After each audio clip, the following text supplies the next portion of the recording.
Tantor Audio, a division of Recorded Books, presents Human Sacrifices by María Fernanda Ampuero. Translated by Francis Riddle. Narrated by Raquel Beattie. Writing is also bestowing a blessing on a life that was not blessed. Clarice Lispector. Too Much of Life. Biography. What a fool. She's insane, you might say. But I want you to see me, living undocumented in a foreign country, carefully counting the few bills I have left to pay my rent and buy a loaf of bread and a cup of black coffee. Desperation and the internet collide, mount each other, engender monstrous beasts, aberrations. I go online to the seeking employment pages and post all the kinds of jobs that they might give someone like me. Cleaning, caretaking, washing, sewing, selling, handing out, filing, picking up, stacking, restocking, growing, greeting, watching.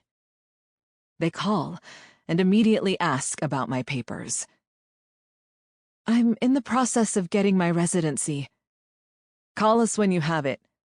Or, papers in order? Not yet. We don't hire illegals.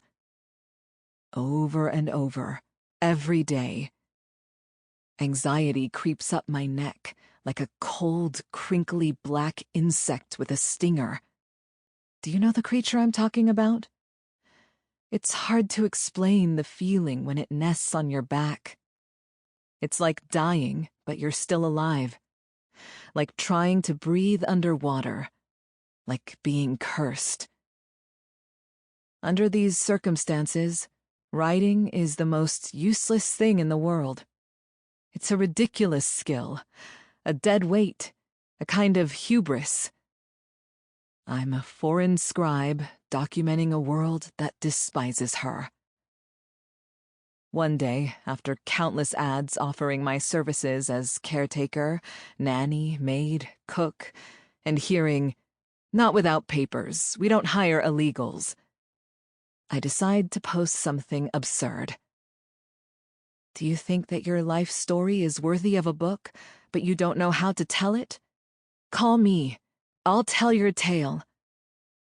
I didn't think the message, with its exclamation marks, would interest anyone.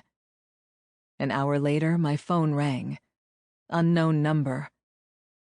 I have a story that the world has to hear.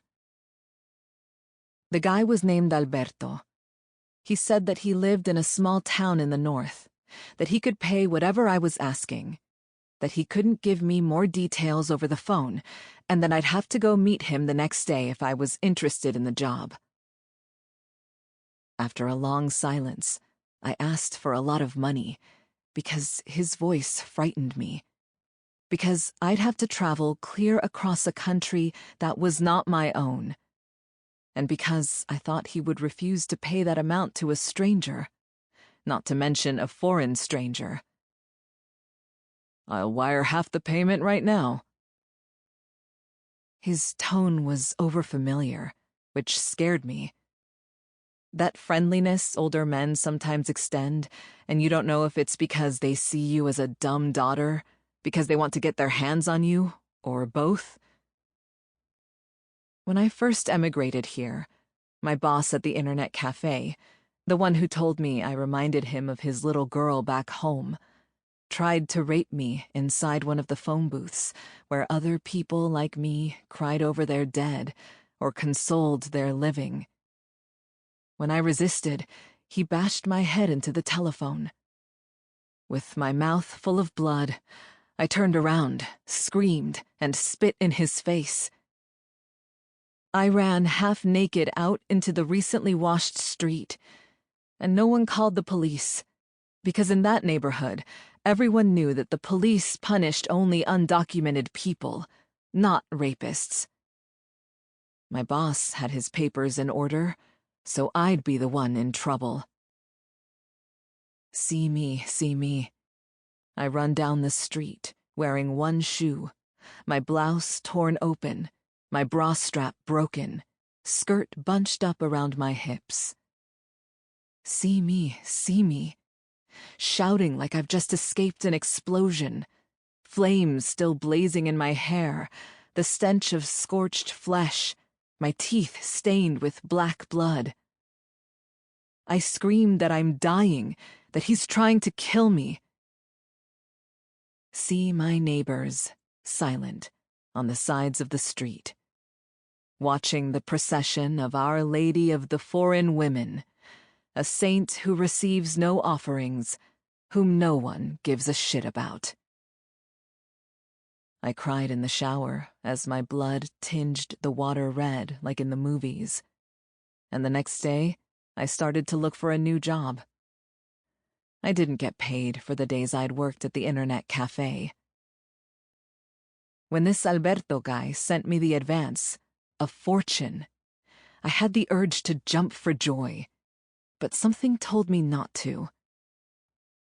We undocumented immigrants have to hold our brightly colored bills close to our chests, warming them against our hearts, treating them as if they were our children.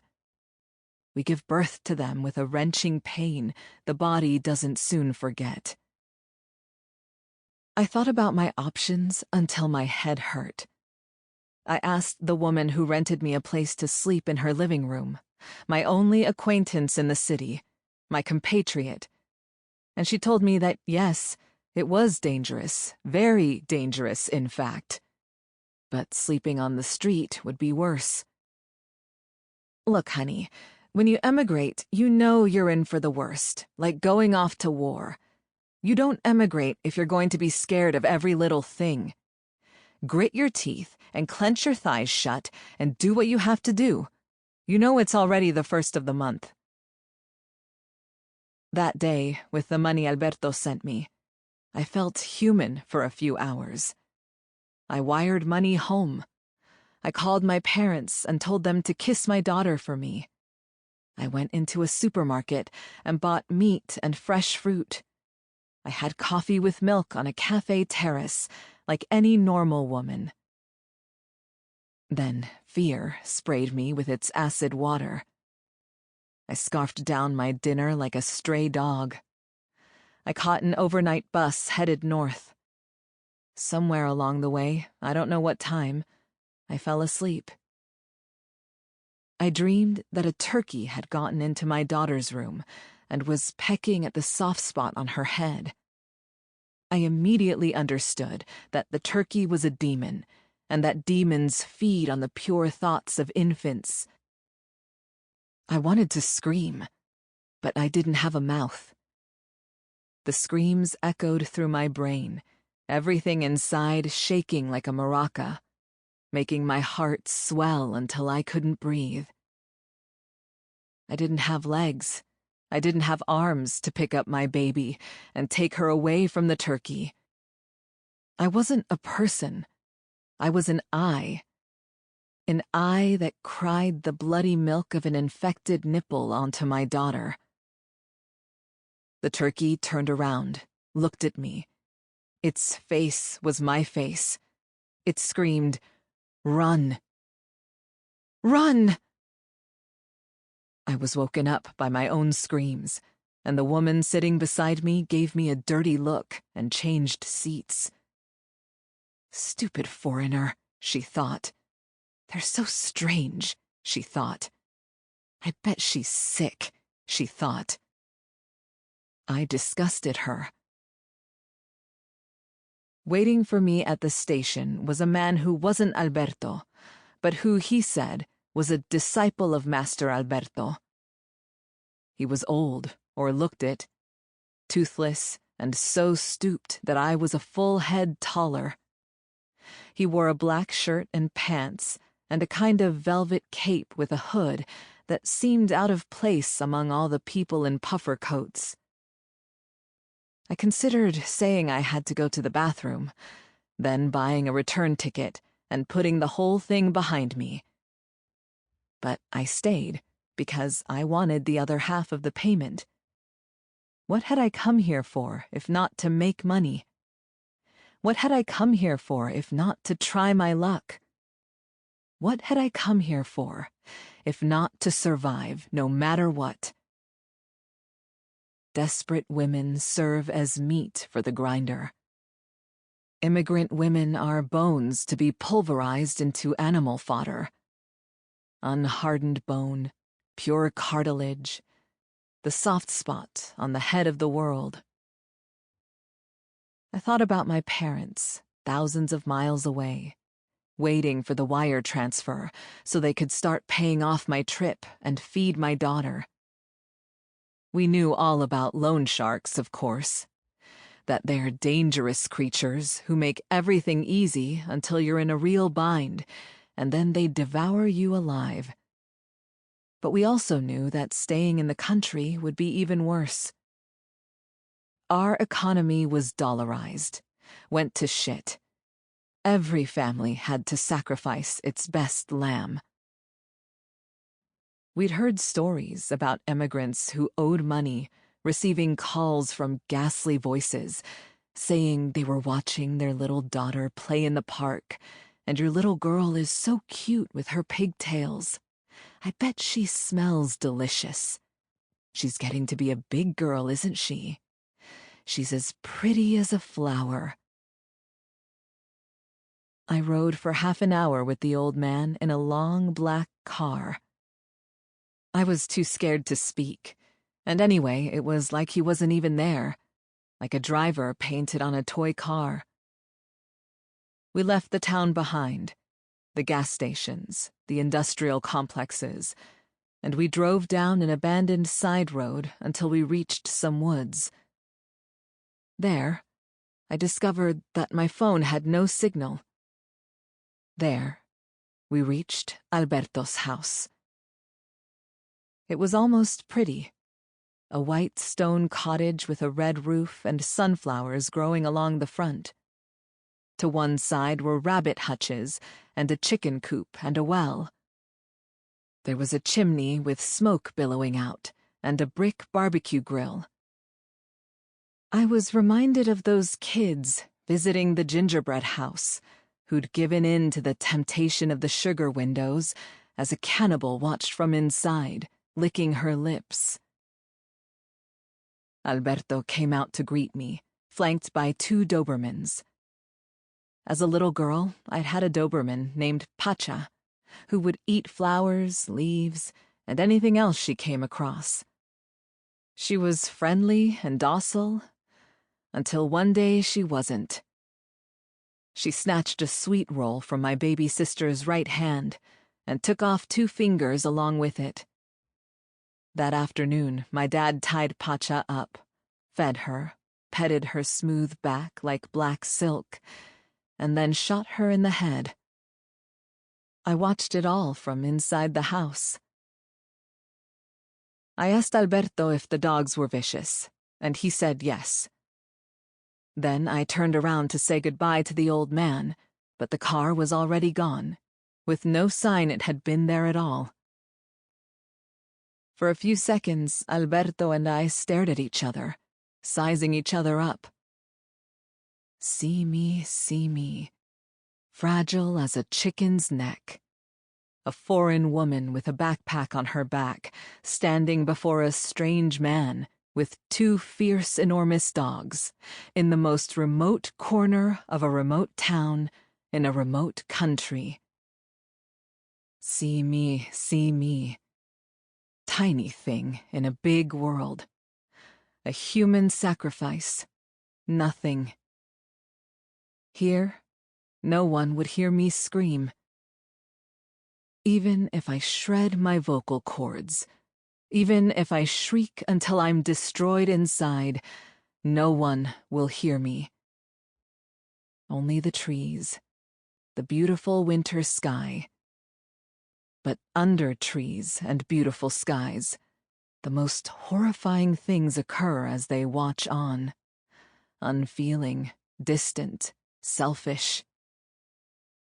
Women devoured by ants, no longer girls, but composite sketches, dismembered dolls, charred and blackened, reduced to bones, punctured, decapitated, naked bodies with no pubic hair, skinned alive, babies wearing a single tiny white shoe, women who die of fright over what's being done to them, tied up with their own underwear, emptied out, raped to death, lacerated, fed to the worms and larvae, gnawed by human teeth, bruised, eyeless, eviscerated, purple, red, yellow, green, gray, drowned and eaten by fishes, bloodless, perforated, dissolved in acid, beaten beyond recognition. All of them, each and every one, begged for God, man, or Mother Nature to help. God doesn't love. Men murder. And nature rains clean water down on the bloodied bodies. The sun bleaches their bones. A tree drops its leaves onto the unrecognizable face of someone's daughter. The earth sprouts glorious sunflowers that feed on the purple flesh of disappeared women. If I try to run, Alberto will release the dogs. Who will tell my parents? Will anyone ever find me? Will my little girl grow up thinking that her mother abandoned her? Will the loan sharks forgive our debt? See me, afraid to show my fear. If Alberto senses my terror, it could be the detonator, the spark that lights the fuse, the short circuit. Why so nervous? Do I frighten you? I'll show you, you dirty whore, what fear really is. See me. I feign composure, and I smile. He doesn't return the smile. I asked the dogs' names, and he mumbled something I didn't catch, but I didn't dare to ask again. I learned very young never to bother an angry man, a drunk man, a strange man, a man. I learned never to say that this mouth is mine, because it never has been. He went into the house, and I followed him. Why? An immigrant heart is a bird in the hand. I have mouths to feed. I have to eat. I have to be eaten. When he locked the door, part of my body bristled, and the other part turned to lead. My heart shrunk up like it had been vacuum sealed. My lips stuck to my gums. I swallowed glass. I could hardly breathe. See me, and hear me. I say to myself, nothing's wrong, silly girl. You'll see. You're going to hear this man's story, and then he'll take you to the station. You'll get on the bus, and you'll sleep soundly. The girl will be able to get a new dress. Mom will cook shrimp stew. You and your whole body will fully exist. You'll exist, dummy. You'll exist. The house was dark inside, and it smelled like old food, like something with cabbage cooked a long time ago that had fermented, like poor ventilation, like filth, like depravity. There was hardly any furniture or pictures or mirrors. It looked like an abandoned house, a hideout. I asked Alberto if I could use the phone, and he told me that he hadn't paid his bill, so they'd cut his service. The electricity, too. I felt like I'd stepped on a landmine. The sound of the detonator echoed through my mind. Click. I'd fallen into a trap. The kind that animals in the forest will gnaw off their own legs to free themselves from, bleeding to death as they run away.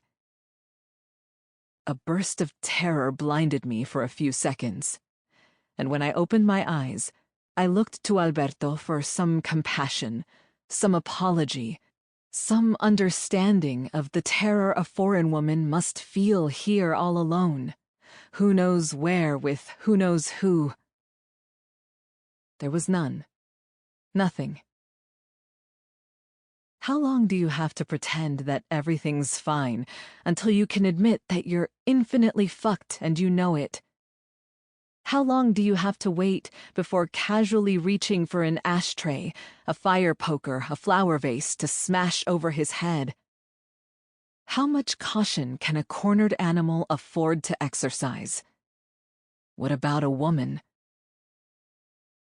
See me, see me. I practice my good manners before the beast's gaping maw. I'm graceful as a princess as I fall into the abyss. I swallow back the black bile and say, "Oh, okay. I just wanted to let everyone know I'm all right." My mousy little voice disgusts me. We sit at a rough wooden table. I take out my recorder, my notebook, and as he does something that I interpret as praying, eyes closed tight, arms wide, palms open, I look around. The walls have writing on them. Fat strokes of bright red paint with Bible verses. Be zealous and repent. As many as I love, I rebuke and chasten. We have sinned. We have acted wickedly. The end is near. He will rise again. My eyes fill with tears.